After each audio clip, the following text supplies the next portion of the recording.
Muy buenos días, amada familia.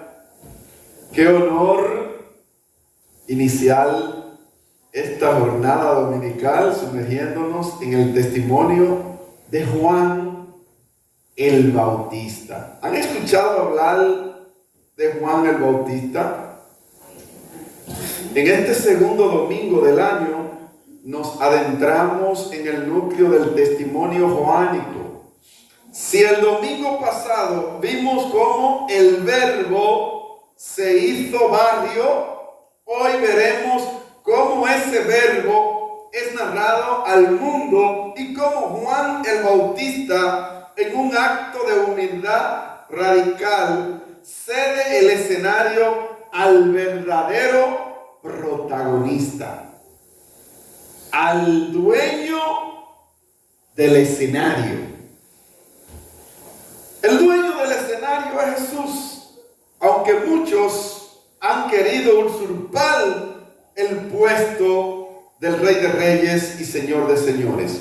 Hoy aprenderemos que nuestra verdadera identidad no se encuentra en lo que nosotros decimos de nosotros mismos, sino en nuestra relación con aquel que es la verdad. Leamos la palabra del Señor, iniciando el versículo 18 de ese capítulo 1 de Juan. Y vamos a leer en la versión Nueva Biblia de las Américas. Usted se puede quedar sentadito ahí como usted está. Dice: nadie ha visto jamás ¿a quién? A Dios, el unigénito de Dios, que está en el seno del Padre. Él lo ha dado a conocer. Este es el testimonio de Juan cuando los judíos enviaron sacerdotes y levitas de Jerusalén a preguntarle: ¿quién eres tú? ¿Quién eres tú? Y él confesó y no negó, sino que confesó: yo no soy el Cristo. Oiga lo que dice Juan: yo no soy el Cristo. Versículo 21. Y le preguntaron nuevamente: ¿qué pues?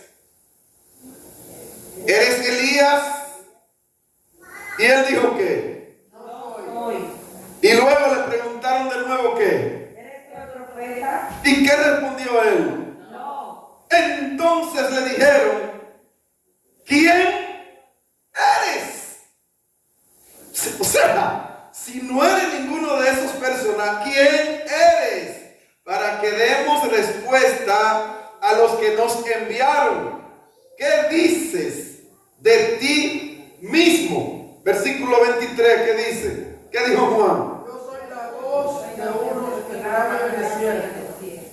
Enderezar el camino del Señor, como dijo el profeta Isaías. Los que habían sido enviados eran de los fariseos y le preguntaron: ¿por qué pues bautizas? Y si tú no eres el Cristo, no eres Elías, ni eres el profeta. ¿Y qué le respondió Juan? Yo bautizo con agua. que vosotros no conocéis. ¿Hay quién? Lean el siguiente versículo. Este es el que viene después de mí, el que es antes de mí, el cual yo no soy digno de desatar la carrera. Aleluya. Aleluya. Qué bueno es Dios. Estas cosas, ¿dónde sucedieron, iglesia? Estaba. Al otro lado. ¿Donde quién estaba bautizando? Juan. Dios añada bendiciones a sus santas e infalibles palabras. Hermanos, es bueno hacer una breve introducción acerca de Juan el Bautista. Yo sé que ustedes lo conocen, pero yo le voy a dar una breve introducción. Juan el Bautista era un personaje excéntrico. Su vestimenta y dieta eran extrañas. La vestimenta y la dieta de este hombre eran extrañas.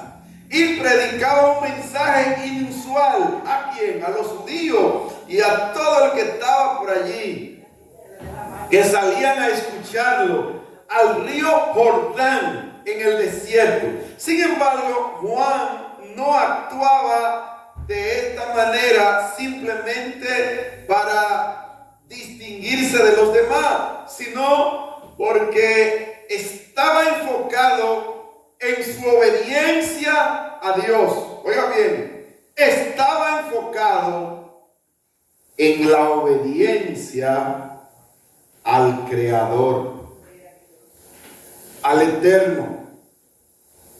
Juan sabía que tenía un propósito que cumplir en el mundo. ¿Y cuál era? Anunciar la venida del Salvador. Por lo tanto, dedicó todas sus energías para cumplir con esa tarea. ¿Cuál es tu tarea en este 2026? ¿Cuál es tu tarea? Lucas nos dice que Juan estaba en el desierto cuando recibió un mensaje de Dios sobre lo que debía hacer. Juan estaba listo y esperando cuando el ángel Gabriel le anunció a Zacarías que nacería su hijo. Juan le dijo claramente que el niño sería nazareo, apartado para el servicio de Dios. Y Juan se mantuvo fiel a ese llamado. Cuando Dios tiene hombres y mujeres específicas, Él la aparta. Por eso es que usted ve que en ocasiones usted coge tanta lucha. Usted coge más lucha que un catre viejo. Por eso, Dios aparta a sus hijos. Dios lo aparta.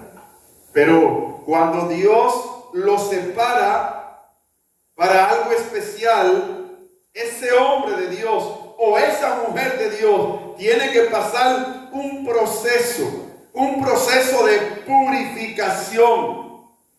Y en ese proceso usted va a sufrir. El proceso es para sufrir.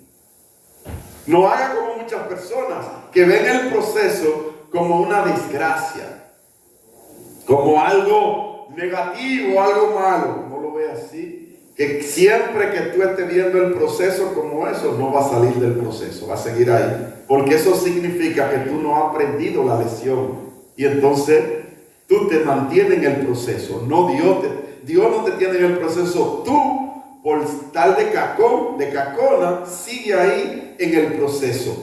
Aunque este hombre de ruda apariencia no tenía poder ni influencia en el sistema político judío, hablaba con autoridad. Juan hablaba con autoridad. Juan decía: generación de víboras, ¿por qué ustedes huyen de la ira venidera?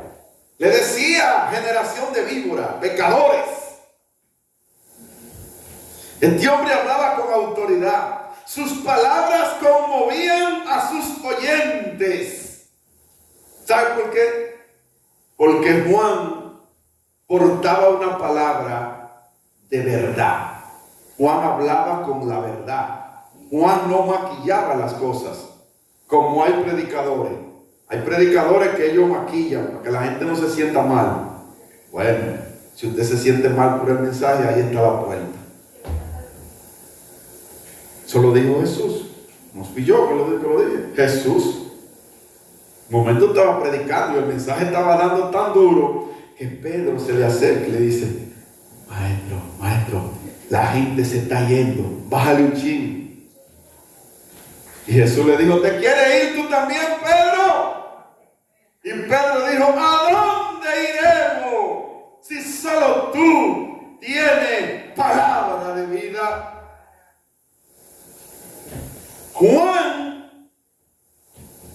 Juan desafiaba a la persona a apartarse de sus pecados y los bautizaba en señal de arrepentimiento. Por eso es que cuando usted viene a los pies del Señor, su segundo paso es bautizarse. Las multitudes acudían a Juan, pero él no se dejó llevar por la atención que recibía y dirigía su audiencia hacia alguien que vendría después de él. Nunca se olvidó de su propósito principal. El propósito principal de Juan era anunciar la venida del Mesías. Anunciar la venida del Mesías, el Salvador de Israel. Juan llevó a muchos al arrepentimiento, provocó en otros rebeldía y rencor. Tú vas a provocar rebeldía en muchos y hasta rencor en muchos por decir la verdad del Evangelio. Juan enfrentó a reyes, enfrentó a Herodes. Ahí está la historia, con su pecado de casarse ilícitamente con Herodías, la mujer de su hermano. Juan lo denunció públicamente. Y aunque logró matarlo, no pudo detener su mensaje. Oiga bien, Herodes logró matar a Juan, pero el mensaje de Juan hoy, 2000 años después, continúa intacto. Juan anunciaba, ya había entrado en acción el anuncio del Mesías. Juan había cumplido su misión. A cada uno de nosotros Dios nos ha dado un propósito en la vida. Y podemos estar seguros de que tendremos la guía de Jesús. Aunque Juan no tenía Biblia completa como la tiene usted y como la tengo yo. Lo que tenía era la Torá. 2 o 3 libros. No como la tenemos usted y yo. Juan solamente tenía acceso a eso, a par de libros solamente.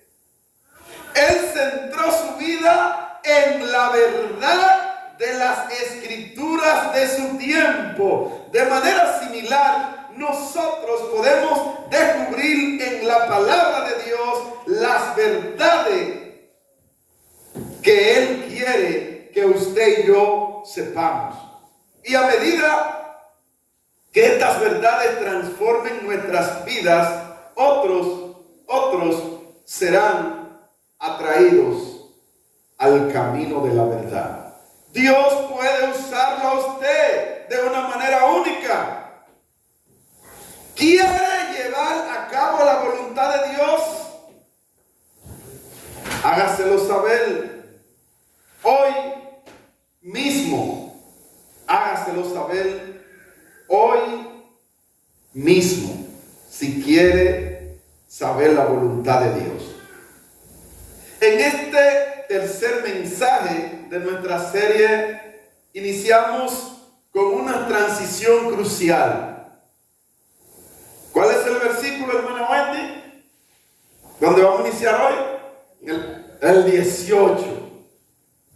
El 18. Versículo 18 es el puente de oro que cierra el prólogo eterno y nos aterriza en la historia humana. Dejamos atrás el prólogo celestial y pisamos el suelo árido de Betania, al otro lado del Jordán. Juan, no el bautista, sino el evangelista, establece una premisa teológica demoledora. El Dios invisible se ha vuelto audible y visible en una persona, Jesucristo. Jesucristo, esa es la clave.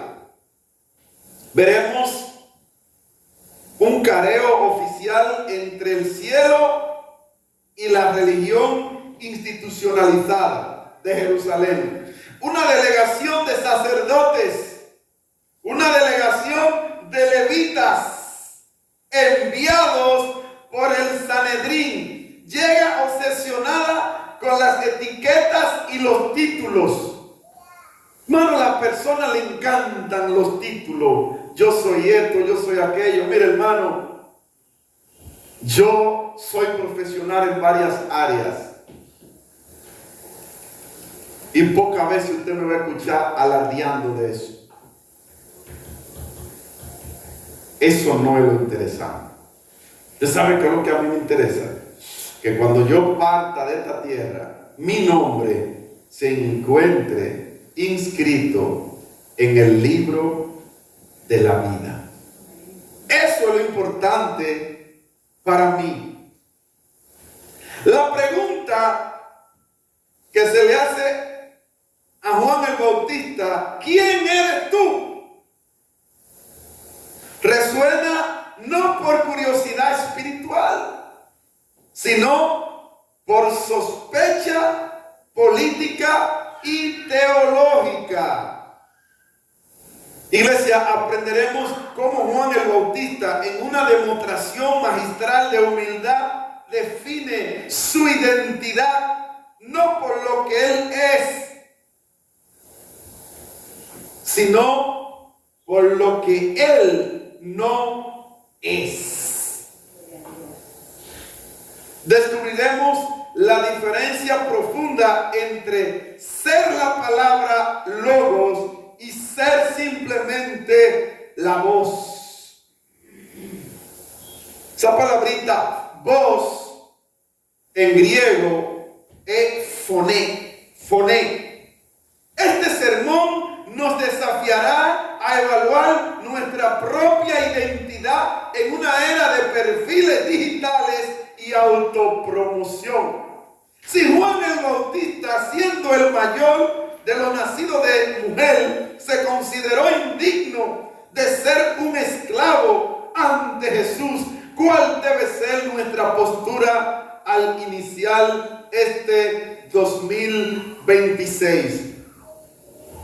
Jesús dijo, nacido de mujer, nadie será más grande que Juan el Bautista. Nadie. Versículo 18. Mira, Wendy, ¿qué dice el versículo 18? Vamos a ver. Dice, a Dios nadie le dio jamás, el unigénito Hijo, que está en el seno del Padre, Él le ha dado a conocer. Gloria a Dios. Iglesia, si usted tiene su Biblia ahí, vea ese versículo, porque hay muchos por ahí que se atribuyen gloria y se atribuyen muchas cosas. Y usted lo ve, que ellos dicen, Dios me dijo, Dios. Hermano, yo me cuido. Yo a veces siento en el espíritu cosas y lo que le digo a la persona, siento en mi corazón decirte esto. Pero Dios me libre de yo estar diciendo, Dios me dijo. Son unos falsantes.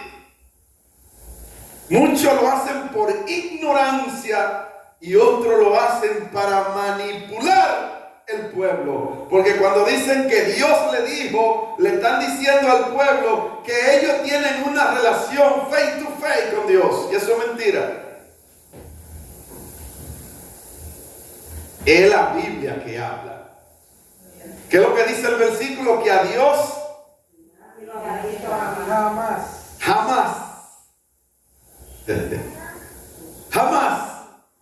Y hay muchos que dicen, y hay muchos que usted lo ve que dicen, hablé con Dios y escuché su voz audible. Y se me mostró. Yo he escuchado personas que han dicho, se me mostró.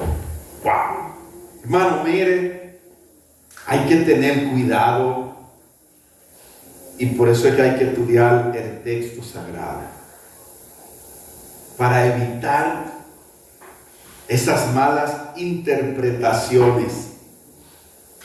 El texto afirma que el Hijo lo ha dado a conocer. La palabra griega es exegesato.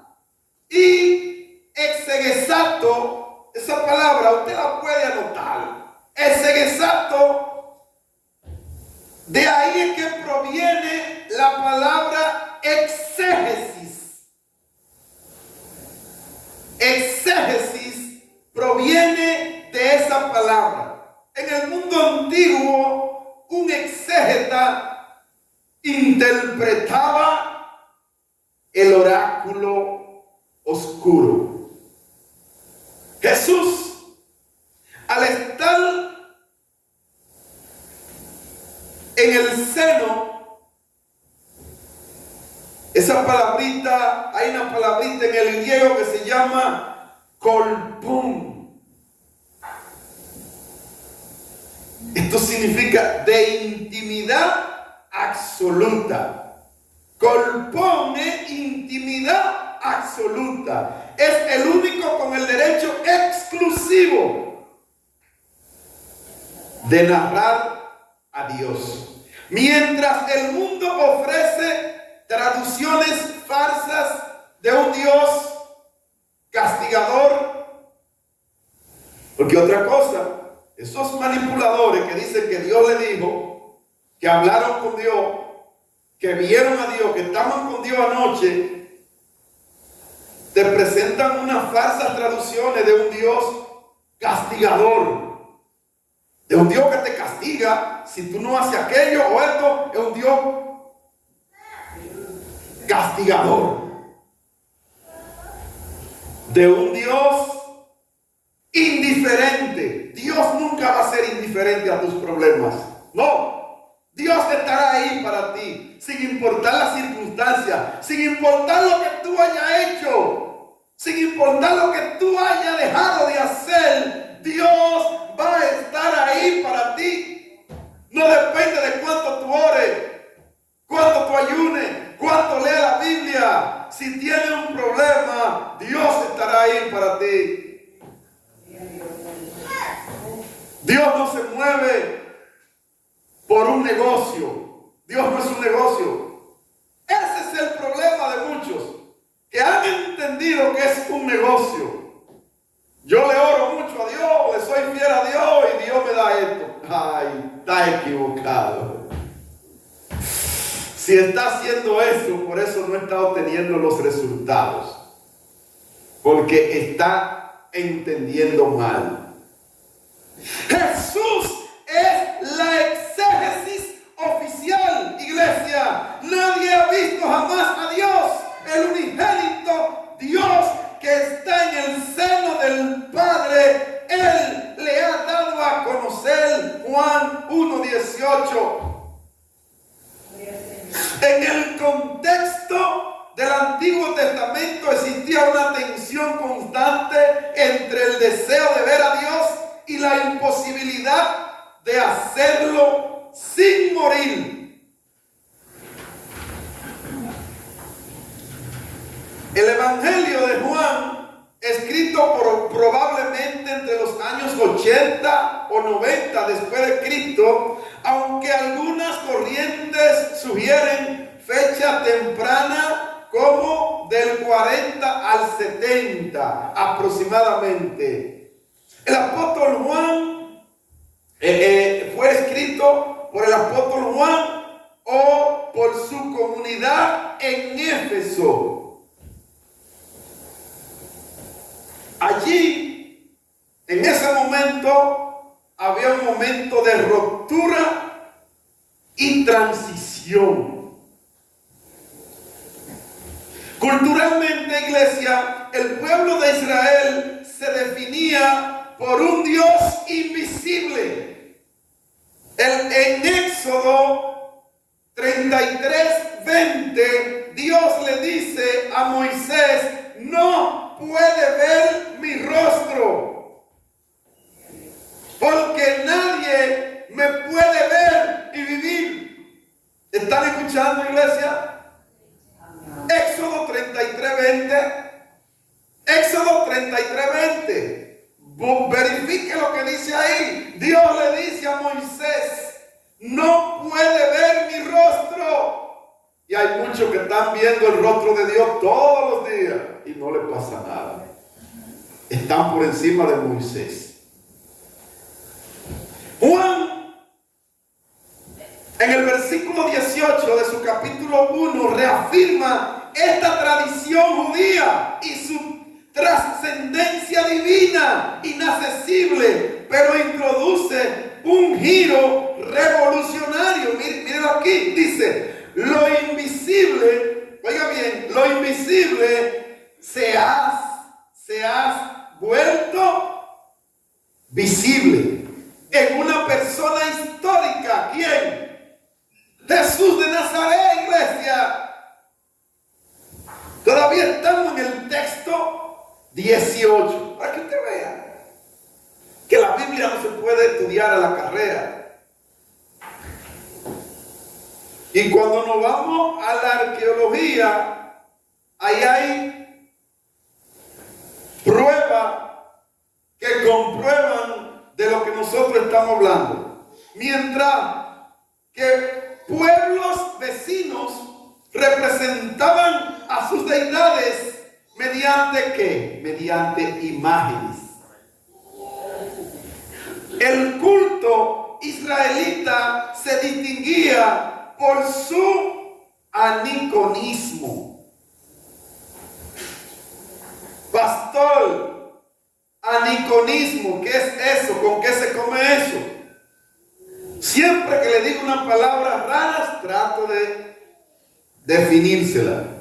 La intención no es que usted se vaya de aquí confundido.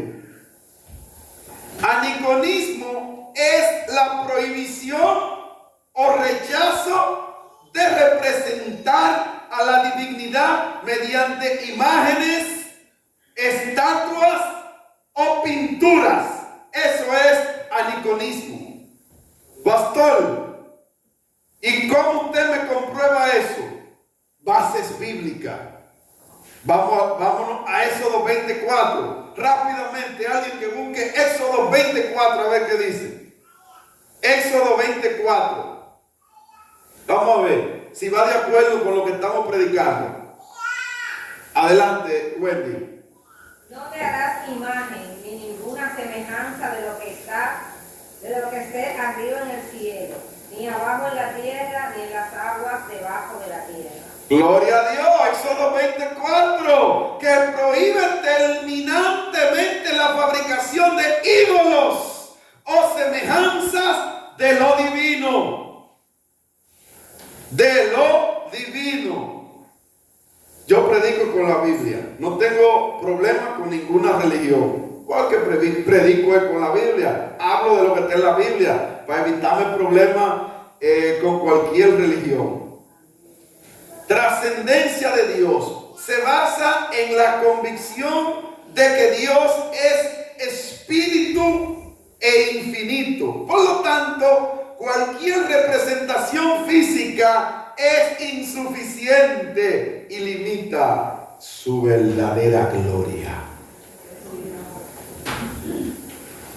Fue el rasgo que separó a Israel, iglesia, de las naciones paganas que vivían alrededor de Israel, las cuales dependían de ídolos visibles para su adoración. Babilonia, Egipto, Canaán y todas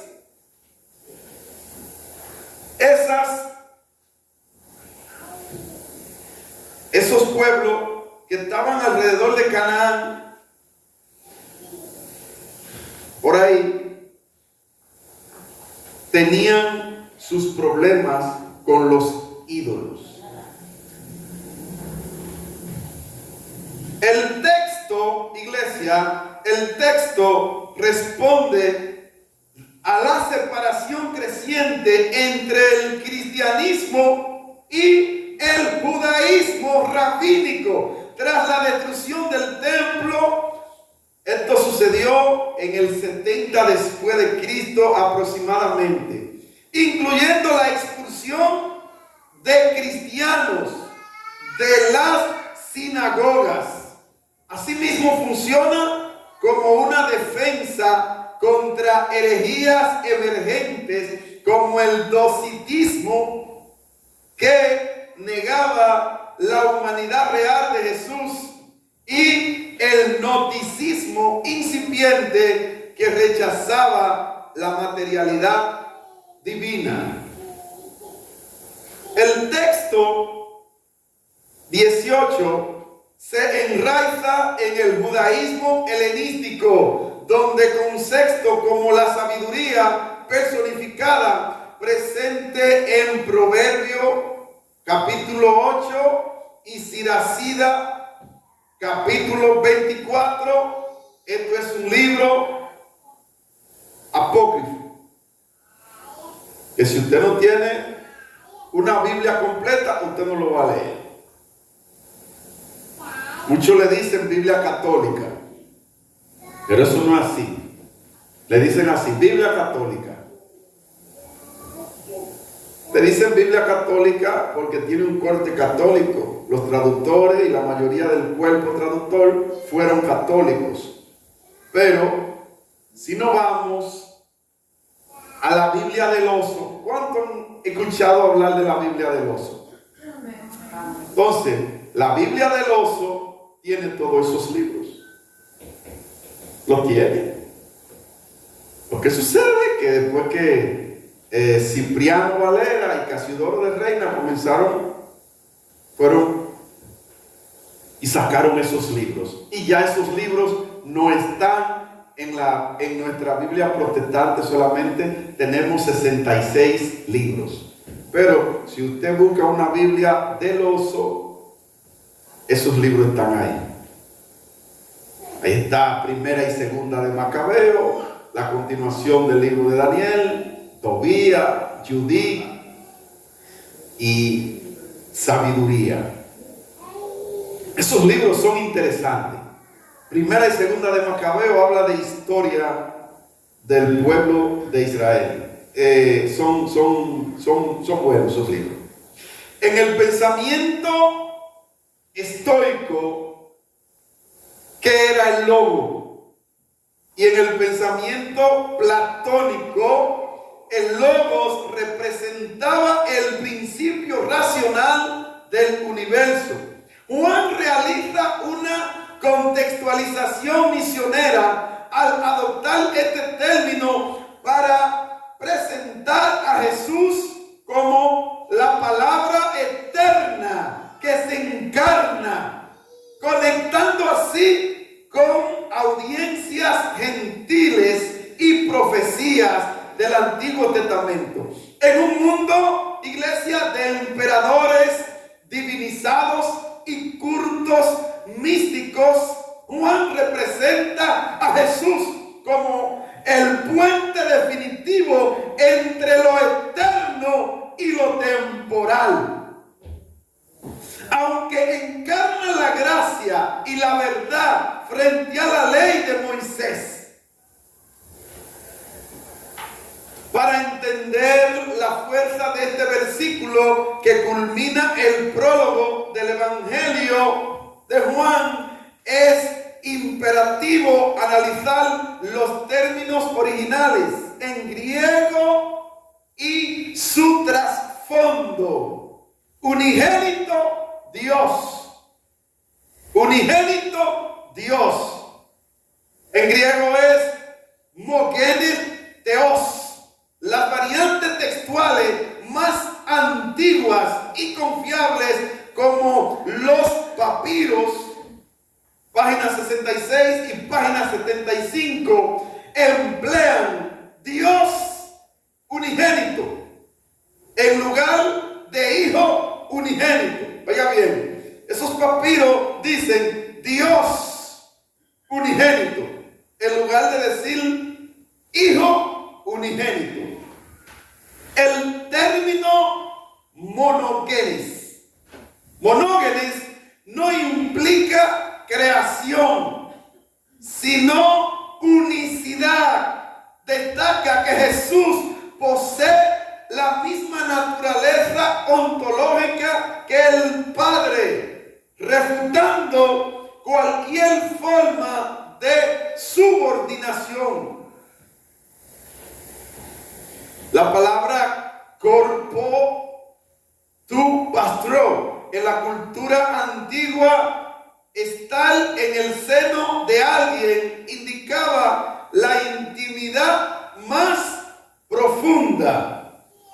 Esta metáfora evoca la posición de honor en un banquete judío o en el regazo paterno. ¿Qué establece Juan? Que Jesús conoce a Dios desde una comunión eterna y absoluta. Eso es lo que Juan está diciendo. Jesús conoce a Dios desde una comunión externa y absoluta. Ahorita hablamos del verbo exegesato. De este verbo proviene la palabra exégesis y exégesis significa interpretar, exégesis significa explicar, exégesis significa narrar con detalle un texto sagrado. Eso significa exégesis. Hay muchos que lo que hacen es una exégesis, no una exégesis del texto. Él es quien explica quién es el Padre, no solo con palabras, sino con su propio ser y su realidad histórica. Desde una postura crítica surge la interrogante sobre los profetas que afirmaron haber visto a Dios como Isaías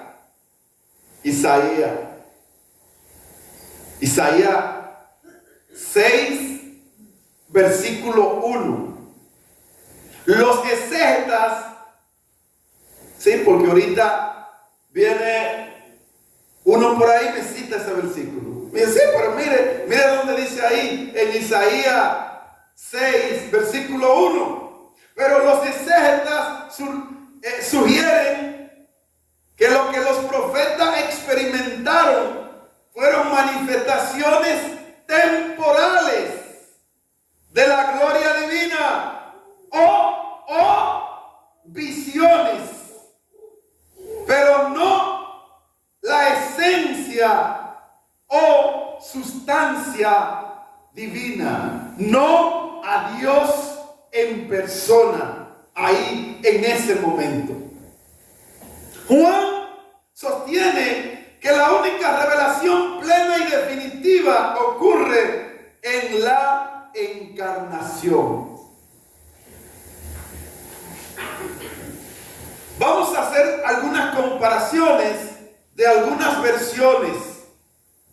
La Nueva Versión de las Américas dice el unigénito Dios. Vamos a ver a alguien que tenga una Reina Valera 1960 ahí. ¿Qué dice el versículo?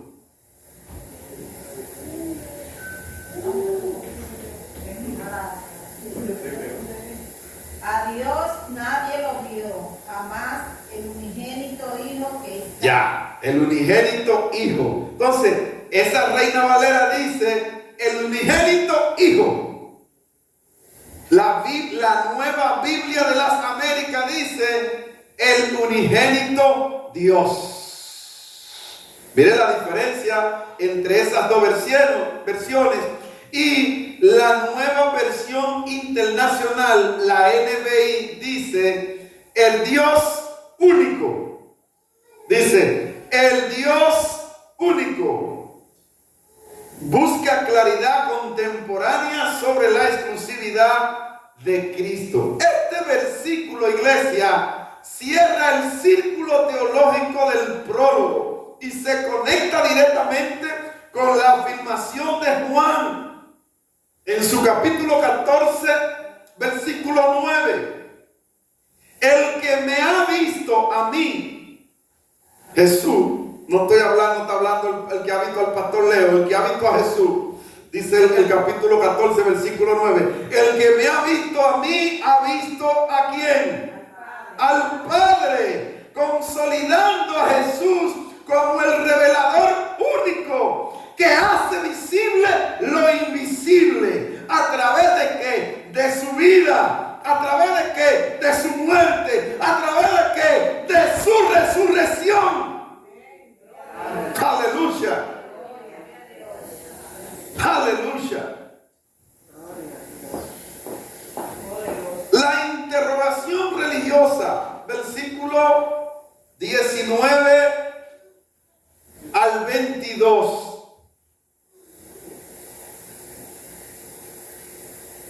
Por lo que acabo de ver, este sermón tendrá una parte A y una parte B. Porque estos dos versículos, estos versículos 19, 20, 21 y 22 me tomarían otro sermón explicar.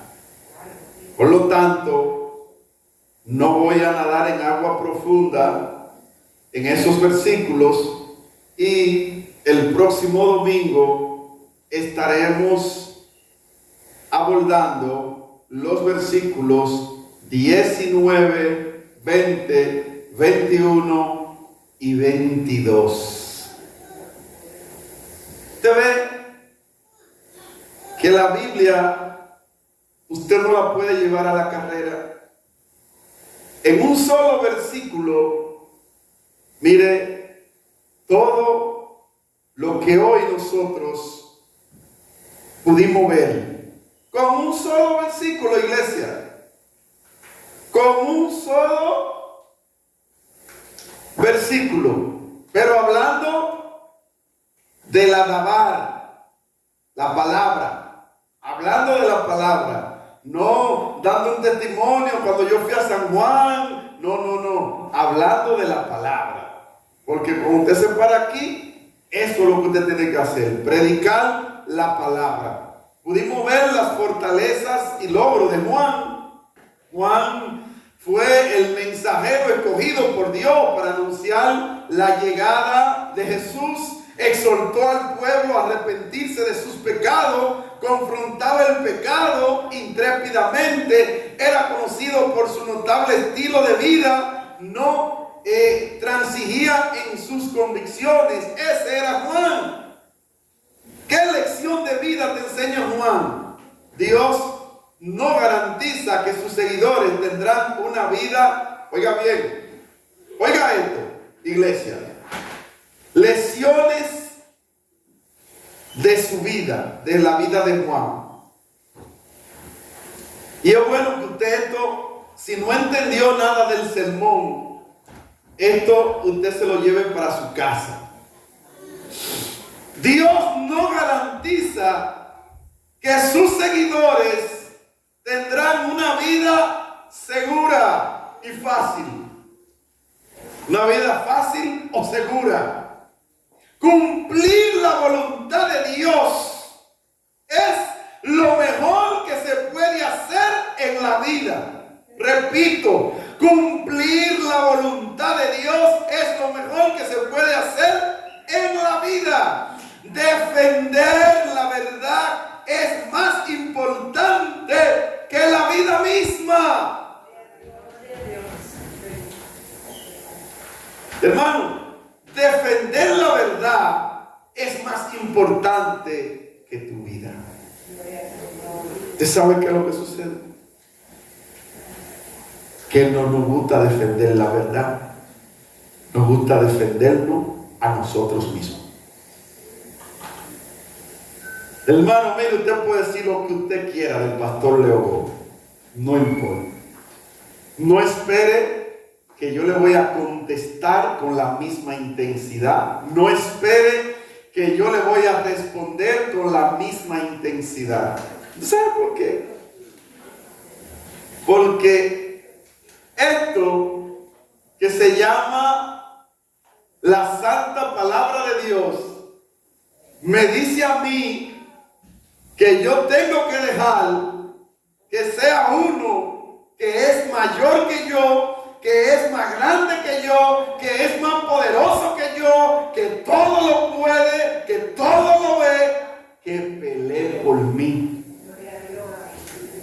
Entonces, cuando yo dejo que sea ese que pelee por mí, que sea ese que hable por mí, aun cuando cientos de personas vengan contra mí, eso no va a prosperar.